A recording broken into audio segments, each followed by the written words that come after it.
प्रिय विद्यार्थियों, Vande Mataram. Rajasthan police sub inspector भर्ती परीक्षा 2016 का अंतिम परीक्षा परिणाम आ चुका है और हम लोग आपकी मुलाकात लगातार सफल अभ्यर्थियों से करवा रहे हैं। हर अभ्यर्थी के साथ, हर सफल व्यक्तित्व के साथ बहुत सारे किस्से, कहानियाँ, उतार चढ़ाव और टर्निंग पॉइंट्स जुड़े होते हैं। आज जिस व्यक्तित्व से हम आपकी मुलाकात करवाने जा रहे हैं उनके साथ तो अनेक किस्से और कहानियां हैं। हमारे सामने उपस्थित हैं श्री बंसी लाल प्रजापति। इनसे बात करते हैं। बंसी जी, आपको बहुत बहुत बधाई। आपको भी बहुत बहुत बधाई। धन्यवाद बंसी जी। अच्छा बंसी जी, आप अपनी शैक्षणिक पृष्ठभूमि के बारे में कुछ बताइए। सर, मैंने पहली से लेकर 10वीं तक की पढ़ाई रावला मंडी में की है। उसके बाद 12वीं क्लास जो है मैंने गड़साना से एनएस नेशनल मॉडल स्कूल से 72% के साथ मैंने उत्तीर्ण किया। एनएस नेशनल मॉडल स्कूल, हाँ जी पूरा नाम क्या है? निहाल सिंह नेशनल मॉडल स्कूल। ये कहाँ पर है? घड़साना में? जी सर, ये नई मंडी घड़साना में और जिला श्रीगंगानगर में। और उसके बाद ग्रेजुएशन की आपकी पढ़ाई कहाँ पर हुई? ग्रेजुएशन सर मैंने राजकीय डूंगर महाविद्यालय बीकानेर से किया है। ग्रेजुएशन आपने राजकीय महाविद्यालय डूंगर महाविद्यालय से की है? हाँ जी सर। ठीक ठीक ठीक ठीक ठीक ठीक। ग्रेजुएशन में आपके सब्जेक्ट क्या रहे थे? सर, ग्रेजुएशन में मेरे पास फिजिक्स, केमिस्ट्री और मैथ। ठीक है। अच्छा, आपने 10वीं कौन से सन में उत्तीर्ण की? सर, 10वीं मैंने 2008 में उत्तीर्ण की थी। कितने प्रतिशत अंक आपने प्राप्त किए? सर, 10वीं में मेरे 72% अंक थे। बहुत बढ़िया। और कक्षा 12 में आपके कितने प्रतिशत अंक थे? सर, 12 में भी लगभग इतने ही 72% अंक थे मेरे। और विषय क्या थे आपके? सर, मेरे पास फिजिक्स, केमिस्ट्री और मैथ। नॉन मेडिकल स्टूडेंट था मैं। बहुत बढ़िया। और आप उसके बाद आपने बीएससी की डूंगर कॉलेज से? जी सर, उसके बाद मैंने राजकीय डूंगर महाविद्यालय से बीएससी की थी 2010 से लेकर 2015 तक। 2010 से लेकर 2015 तक। लेकिन बीएससी तो 3 वर्षीय होती है, आपने इसे 5 वर्षीय कैसे बना दिया?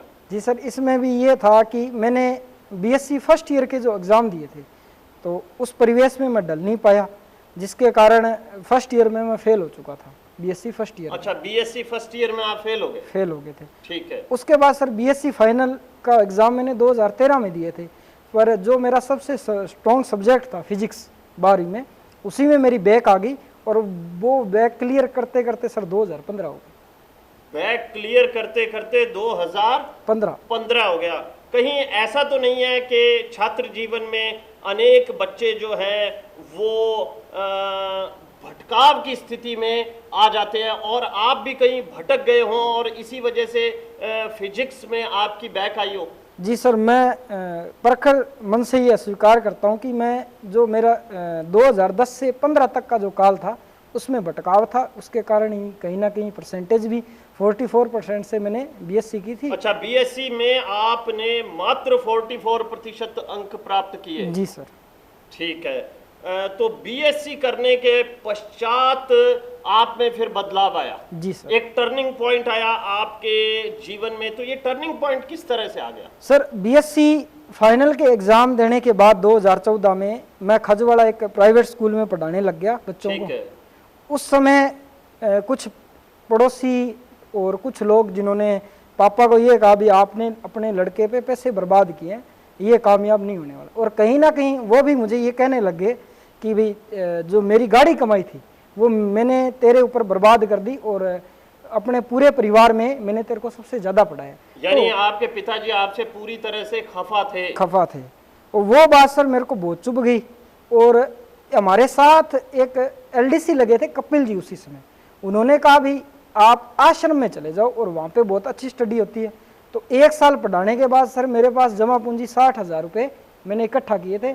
मैंने कहा ठीक है, घर से नहीं लेने पड़ेंगे, अपने 1 साल वहाँ फीस भी बहुत कम है, तैयारी भी कर लेते। तो सर मैं फरवरी 2015 में आपके श्री चरणों में आया था। फरवरी 2015 में आप आश्रम में आ गए। इसका मतलब कपिल जी को मैं धन्यवाद कह दूं। धन्यवाद कपिल जी, जो आपने इतने बढ़िया विद्यार्थी को मेरे पास भेजा। अच्छा बंसी जी, हमने अभी तक आपकी रैंक तो पूछी नहीं, ये राजस्थान पुलिस सब इंस्पेक्टर भर्ती परीक्षा 2016 में आपकी ओवरऑल क्या रैंक आई है? सर ओवरऑल मेरी 73 रैंक है। 73 रैंक है, तो इसका मतलब आपको किस पद की प्राप्ति होगी, क्योंकि 4 प्रकार के पद हैं। जी सर। ठीक है, तो आप क्या मानते हैं? सर क्या मेरा मानना ये है कि इस रैंक में मैं प्रॉपर थानेदार बनूंगा। प्रॉपर थानेदार यानी कि एपी यानी कि सिविल पुलिस में आपका चयन हो जाएगा, ये बिल्कुल मैं भी मानकर चल रहा हूं। तो बंसी जी, फिर आप 2015 में यहाँ पर आ गए। जी सर। फिर आप सबसे पहल किस बैच में आए? जी सर, जैसा कि मैंने बताया कि फरवरी 2015 में मैं और मेरे एक दोस्त आपसे मिले और आपने उस समय मैं हेल्थी भी था, आपने ये कहा भी आप ऐसा ही हेल्थी तो मुझे आज भी आप लग रहे हैं। इससे ज्यादा हेल्थी था सर मैं उस समय। 98 kg के आसपास वेट था मेरा। आपने ये कहा भी आप ऐसा ही बेंच में जाओ। 4 या 5 दिन मैं उस बेंच में गया।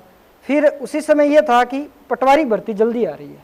ठीक है। तो मैंने कहा पटवारी के बेंच को मैंने ज्वाइन किया और उसके बाद हमेशा यही प्रयास रहता कि कैसे ना कैसे टॉप 10 में आऊं और आपकी नज़रों में आऊं, और वो चीज़ मुझे आगे से आगे बढ़ाती गई।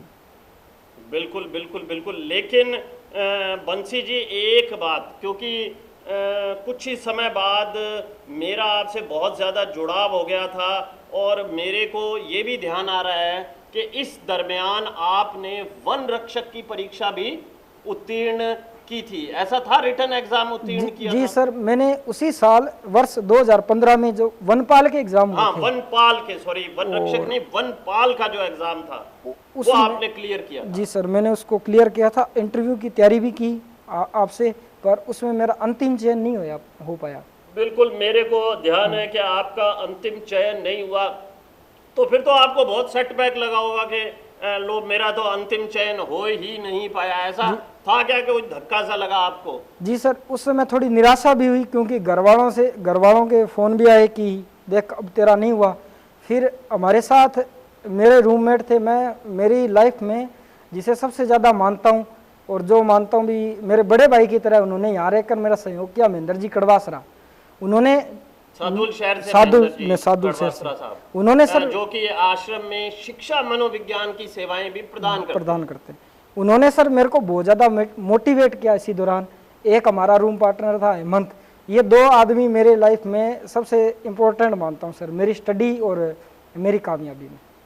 बहुत बढ़िया। तो आपकी इस कामयाबी से श्री महेंद्र कड़वासरा और श्री हेमंत भी बहुत ही प्रसन्न होंगे निसंदेह। मैं अक्सर ये देखता हूँ कि जो रूममेट्स होते हैं, जो आपके संगी साथी होते हैं, वो आपके जीवन पर गहरा प्रभाव डालते हैं। जी सर। तो इनका प्रभाव रहा। तो फिर पटवारी में आपका चयन हुआ, रैंक कौन सी थी पटवारी में आप? सर पटवारी में ऑल राजस्थान मेरी 175 रैंक थी। 175 यानी कि ये 70 का जो आंकड़ा है वो आपके साथ जुड़ा हुआ है कि वहाँ 175 थी और यहाँ 73 रैंक आपकी है। उसी में सर मैं ये मानता हूँ जैसे कि एसआई में मैंने एग्ज़ाम दिए थे, मेरे पटवारी में जैसे चयन हुआ तो गंगानगर जिला मेरे को यहाँ पे मिला और खुशकिस्मती से वो जो महेंद्र जी और वो यहाँ से चले गए। उसके बाद विक्रम और आकाश बिश्नोई ऐसे रूममेट। महेंद्र जी चले गए, इसके लिए आप खुशकिस्मती शब्द का प्रयोग क्यों कर रहे हैं? सर महेंद्र जी चले गए, उसके बाद खुशकिस्मती इसलिए कि मेरे साथ एक तो विक्रम, अच्छा विक्रम जो सब इंस्पेक्टर है, बिल्कुल उसका, और एक आकाश बिश्नोई था, वो 2 साथ मिल गए और उन दोनों की कमी पूर्ति होगी। मतलब महेंद्र जी की कमी पूर्ति विक्रम और आकाश ने की। ठीक है, बहुत बढ़िया। अच्छा, अब पटवारी के रूप में जी सर आपकी जो कार्य प्रणाली है वो बेहद प्रशंसनीय है। मैं कोई आपके सामने आपकी प्रशंसा नहीं कर रहा, मुझे अनेक प्रशासनिक अधिकारियों ने ये बात कही कि बंसी जी का जो काम करने का तरीका है, ढंग है, बेहद शानदार है, उम्दा है, उन्हें पटवार की बारीकियों का खूब सारा ज्ञान है। तो एक साइड में तो पटवारी के इतने भारी भरकम दायित्व, क्योंकि पटवारी की तुलना तो करतार से की गई है। जी सर। बिल्कुल। ठीक है, यानी कि बहुत सारे दायित्व पूरे के पूरे क्षेत्र को, पूरे के पूरे पंचायत को, और कई बार अतिरिक्त प्रभार भी मिल जाता है, 2-2 3-3 हल्के आप लोगों के पास होते हैं। तो फिर तैयारी कैसे संभव हो सकी और उसमें कंटिन्यूटी बनी रही? सर जब मेरी पोस्टिंग हुई थी शुरुआत में पटवार मंडल रायांवाली में, उसके बाद मेरा पदस्थापन प्रतिनियुक्ति तहसील में LRP पद पे हुई। उसी LR का क्या पद होता है? LR सर लीव रिजर्व पटवारी होता है। जब भी कोई पटवारी छुट्टी पे जाता है तो उसकी जगह कार्य करता है, और इसमें सर ऑफिशियल वर्क ज़्यादा होता है। तो उसी समय पवन जी सोनगरा थे जो हमारे गिरदावर थे, उन्होंने मेरे को एक शब्द कहे थे कि भी जब तू आगे चला जाएगा तो ये याद रखना कि तेरा काम बोलेगा, ना कि तेरे और कुछ। हमेशा जो भी आदमी आगे जाएगा उसका हमेशा काम बोलता है। वो बात मैंने पकड़ ली सर। ठीक है, यानी कि पवन जी ने आपको पटवार का काम सिखाया, पटवार के काम को तेज गति से कैसे किया जाता है ये बात भी समझाई, और ये कहा कि व्यक्ति नहीं व्यक्ति का काम बोलता है। बिल्कुल सटीक बात पवन जी ने कही। अच्छा, मुझे ये बताइए कि जैसे एक बड़ा ही रोचक किस्सा है कि डूंगर कॉलेज के समय में आपने कोई पढ़ाई नहीं की, भटकाव की स्थिति रही, तो पटवार के रूप में, पटवारी के रूप में काम करते हुए कोई ऐसी घटना हमें बताइए कि जब आपको ये फीलिंग आई हो कि आज मैंने बहुत अच्छा काम किया है, जिसकी अरदास सीधे ईश्वर तक गई है। जी सर, मेरा पद स्थापन जब पटवार मंडल रायांवाली में हुआ था तो उस समय एक काश्तकार थे जो भाट जाति से थे, और उन्होंने एक खातेदारी फाइल लगा रखी। खातेदारी होती है भी जमीन का मालिकाना हक मिलना। ठीक है। तो उसका मौका निरीक्षण करने के लिए मुझे कहा गया तहसीलदार जी द्वारा कि आप उसका मौका निरीक्षण करो कि ज़मीन कैसी है। तो सर मैं उनके घर गया तो उनके घर पे मतलब उनकी आर्थिक स्थिति ऐसी थी कि वो उस पर ज़्यादा कुछ खर्च नहीं कर सकते। फाइल बनवाना, फोटोकॉपियाँ लगाना, वो भी उन्होंने पैसे इधर उधर से उधार पकड़ के लिए। तो मुझे ऐसा लगा भी आश्रम में जो मुझे संस्कार दिए गए थे, उन्हीं संस्कारों पे चलते हुए मैंने उन लोगों का जो काम था और पूरी ईमानदारी से जल्दी 1 महीने में करवाया और उनको खातेदारी दिलाई। उस समय सर मुझे लगा कि मैंने अपने जीवन का सबसे नेक काम यही किया है। बहुत बढ़िया, बहुत बढ़िया, बहुत बढ़िया। बंसी, अगर मैं आपसे ये पूछूं कि कौन से पुलिस अधिकारी हैं जो आपके लिए एक प्रेरणा स्रोत की तरह हैं, जो आपको बहुत ही आकर्षक लगते हैं, किन का नाम लेना चाहेंगे आप? सर संग्रिया, वर्तमान में संग्रिया में CI साहब है इंदर सिंह जी। हाँ, इंदर जी, वो मेरे प्रेरणा स्रोत थे। एक बार आपने इंटरव्यू की तैयारी के समय उनको वर्दी में बुलाया था भी बच्चों को प्रेरणा देने के लिए आप पुलिस की वर्दी में हो। तो उनको जब पहली बार मैंने देखा पुलिस की वर्दी में, तो उस दिन मेरी SI बनने की ललक, जो भूख थी, वो दोगुनी हो गई थी कि अपने को बनना है। बिल्कुल। जो श्री इंद्र वर्मा हैं वो मूल रूप से सूरतगढ़ के निवासी हैं, और एक दिन मैंने उनसे निवेदन किया कि जब भी आप छुट्टी आए तो हमारी इंटरव्यू की क्लास में बावर्दी उपस्थित होइएगा, ताकि बच्चों को बहुत ही प्रेरणा मिलेगी। और ये तो हम सभी जानते हैं कि माननीय श्री इंद्र वर्मा बहुत ही आकर्षक व्यक्तित्व के धनी हैं, और जब उन्होंने आप लोगों को प्रेरित किया था तो मुझे अच्छी तरह से वो दृश्य ध्यान है कि सभी बच्चे बहुत सी उत्साह से, तरंग से, उमंग से भर गए थे कि उन्हें भी सितारे हासिल करने हैं। तो आज मैं श्री इंद्र वर्मा को भी धन्यवाद ज्ञापित करता हूं कि उन्होंने हमारे बच्चों को प्रेरित किया। बंसी, आपसे जुड़ी हुई एक बात मुझे और भी ध्यान में आ रही है। वो बात ये है कि जब आप फिजिकल की तैयारी कर रहे थे, शारीरिक दक्षता परीक्षण की तैयारी कर रहे थे, तो एक हादसा हो गया था, दुर्घटना हो गई थी। जी सर। वो हमारे विद्यार्थियों को बताइए कि क्या था वो हादसा, और क्यों फिजिकल की तैयारी के समय हमें अति उत्साहित नहीं हो जाना है और बहुत ही सावधानी पूर्वक काम करना है। जी सर, जैसा कि एग्ज़ाम देने के बाद मैंने फिजिकल की तैयारी शुरू की, तो उस समय मेरा वज़न था 102 या 103 किलो के आसपास। ठीक है। विक्रम, मैं और कुछ साथी हमने फिजिकल शुरू किया, जैसी डेट आई 1 महीना रहा फिजिकल का, उस समय सर मेरा वजन 72 kg था और मैं बिल्कुल श्योर था कि मैं दौड़ और ये जो जंप है वो आराम से लगा दूंगा। यानी 30 किलो वजन आपने लगभग घटा लिया? लगभग घटा लिया। उसी समय सर तैयारी करते समय, एक्सरसाइज करते समय मेरे पैर की सबसे जो छोटी उंगली थी उसकी हड्डी 2 जगह से टूट गई थी। ठीक है। और ये लगने लग गया था भी ये इसकी हड्डी जुड़ेगी नहीं और ना इससे रनिंग हो पाएगी। बिल्कुल इस बिंदु पर अपनी बात भी हुई थी कि आपके पैर की हड्डी टूट गई है। जी सर। पर सर उस समय जब आप आए थे, शाम का समय था, मैंने आपको बताया भी था सर कि मेरी पैर की हड्डी टूट गई, तो आपने कहा था भी अब क्या करेगा। तो मैंने सकारात्मक रूप से यही कहा था कि सर आप टेंशन मत लो, मैं फिजिकल को कर दूंगा, कैसे करूं। और जिस दिन मैंने फिजिकल दिया था तब आपने रात को मेरे को फ़ोन भी किया था कि भी पॉजिटिवली ध्यान रखना और अच्छे से फिजिकल देना। तो वो अंतिम जो आपसे 10 मिनट बात हुई थी उसने सकारात्मक ऊर्जा का संचार किया और मैंने सफलतापूर्वक उस टूटी हुई टांग में भी फिजिकल पास किया सर। बहुत बढ़िया, बहुत ही बढ़िया और प्रेरणास्पद बंसी। तो बंसी जी आप क्या संदेश देना चाहेंगे? देखिए एक जनरल बात है, टीपीडब्ल्यू के फार्मूले की दोबारा से बात कर रहा हूँ क्योंकि बड़ा ही व्यवहारिक पक्ष लगता है मुझे वो प्रतियोगी परीक्षा में सफल होने का। टारगेट, प्लानिंग और वर्क। टारगेट का चयन करते समय आपको बड़ी सावधानी रखनी पड़ती है। उस समय आपको अपनी 10th 12th की, अपनी बीए की परसेंटेज को भी अपने ध्यान में रखना पड़ता है। ये बात मैं अक्सर कहता हूँ, लेकिन बंसी जी एक अपवाद हैं, एक ऐसे व्यक्तित्व हैं जिन्होंने परसेंटेज वाली बात को एक दरकिनार कर दिया, एक साइड में रख दिया कि देखो मैं पहले ऐसा था और वर्तमान में मैंने अपने आप को सिद्ध कर दिया। तो अनेक विद्यार्थी हमारे ऐसे आते हैं जो अपने आप को सिद्ध कर देते हैं कि 10वीं 12वीं और बीए के अंक प्रतिशत का कोई महत्व नहीं है। लेकिन क्या आपके मन में विचार नहीं आया कि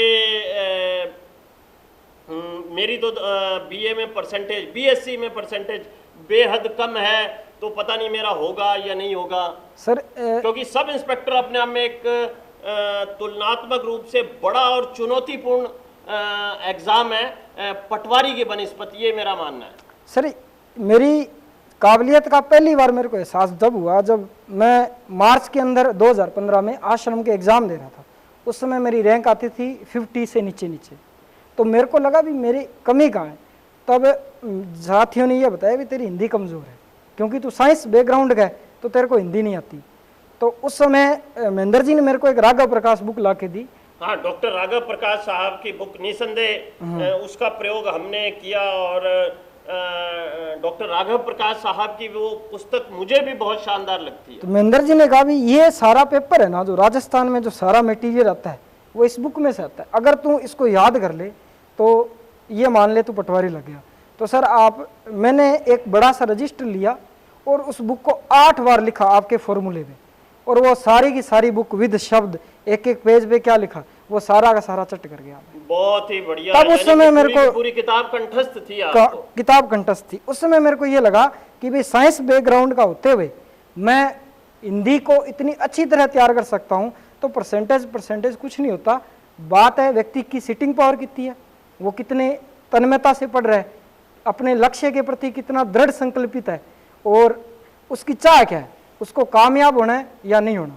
ये इस बात पे निर्भर करता है कि आपका गुरु आपको किस डायरेक्शन में लेके जा रहा है। और मैं बहुत सौभाग्यशाली हूँ कि जितने भी मेरे गुरु के रूप में मिले वो मेरे को विस्मरणीय पर्सन मिले और जिन्होंने मुझे सही रास्ते पे लिया। मैं विद्यार्थियों को बताना चाहूँगा कि जैसे ही परीक्षा परिणाम आया उसके चंद सेकंडों बाद ही बंसी जो है वो मेरे घर पहुँच गए और बंसी जी ने कहा कि सर मेरी 73 रैंक है, मैंने इनको बधाई दी और इन्होंने अपने पिताजी के साथ मेरी वीडियो चैट करवाई और मैंने इनके पिताश्री को बधाई दी कि अब आपको कैसा महसूस हो रहा है। तो मैं विद्यार्थियों को बताना चाहूँगा कि उन्होंने कोई ज़्यादा वो शब्द बोल नहीं पाए क्योंकि बड़े भावनात्मक क्षण थे वो उनके लिए।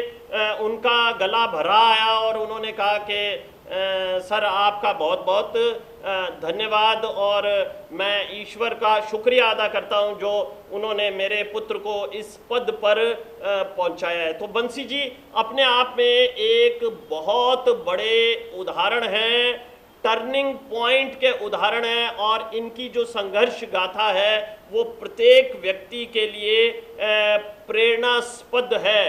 तो अगर आपके अंक प्रतिशत कम भी हैं 10वीं में, 12वीं में, बीए में, लेकिन अगर आपके पास हौसला है तो आप एक अच्छे से शिक्षक का मार्ग निर्देशन लीजिए, उनके मार्ग निर्देशन के अनुसार अपने टारगेट को फिक्स कीजिए और फिर सीढ़ी दर सीढ़ी ऊपर चढ़िए। आप समझ रहे हैं, टीपीडब्ल्यू के फार्मूले में मैंने अक्सर आपसे इस बिंदु पर चर्चा की। तो बंसी जी आपको एक बार पुनः बधाई। वैसे तो आपने सारे का सारा संदेश बच्चों को दे दिया, लेकिन फिर भी आप कोई 2 शब्द कहना चाहें तो अवश्य कहिए। सर, आश्रम परिवार और राजस्थान में तैयारी कर रहे बेरोजगार युवाओं के लिए मेरा संदेश यही है कि भर्तियां आएंगी, आती रहेंगी। आपका लक्ष्य एक होना चाहिए। सबसे प्रथम आपको एक गुरु प्रवीण जी भाटिया जैसे गुरु का स्मरण करना चाहिए और उन्हीं के मार्गदर्शन में चलना चाहिए और जी तोड़ मेहनत करो, सफलता निश्चय मिलेगी। ये असफलता की कहानियाँ सफलता की कहानियों में जरूर बदलेगी। धन्यवाद। धन्यवाद बंसी जी। मैं थोड़ा सा यहाँ पर संशोधन करना चाहूँगा। सिर्फ मेरा ही नहीं, बहुत सारे अध्यापक पूरे राजस्थान में बड़े समर्पित भाव से काम कर रहे हैं। आप किसी एक व्यक्ति का सानिध्य हासिल कर लीजिए, तत्पश्चात उसमें पूरी श्रद्धा रखिए, पूरा विश्वास रखिए और उनकी योजना के अनुसार काम कीजिए। धन्यवाद। जय हिंद, जय भारत।